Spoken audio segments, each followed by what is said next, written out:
Wieħed ma jirrealizzax kemm hu faċli li persuna jew familja tispiċċa fil-faqar. Bħal meta ta' tliet itfal jitlaqa r-raġel, jew missier jimrad u jkollu jieqaf mix-xogħol, b'konsegwenza ta' ċirkostanzi mhux previsti. Dawn huma biss ftit sitwazzjonijiet ta' ħajja reali li qed jgħixu n-nies f'pajjiżna.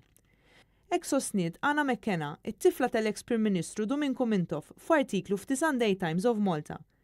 Yana hija membru fuq il-bord tal-Food Bank Lifeline Foundation, fondazzjoni li tipprovdi ikel lil min ikun fil-bżonn. Matul Ottubru, il-fondazzjoni ipprovdiet ikel għal aktar minn 300 familja. Bħala medja, matul is-sena li għaddiet huma taw ikel lil madwar 1300 individwu kull xahar, bil-maġġoranza jkunu Maltin.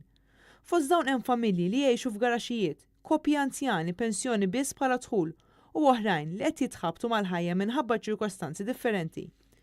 Dan kollu qed iseħħ fid-dawl ta' statistika pubblikata mill-Uffiċċju Nazzjonali tal-Istatistika, fejn aktar minn 72,000 persuna qed jgħixu b'paga tant baxxa li tagħmilhom parti mill-faxxa ta' nies li qed jgħixu f'riskju ta' faqar. Fil-ġimgħat u x-xhur li għaddew, Net News irrapporta diversi stej reali ta' nies li mhux biss qed jgħixu f'riskju ta' faqar, iżda li saħansitra spiċċaw jgħixu fil-faqar u xi kultant saħansitra mingħajr saqaf fuq rashom.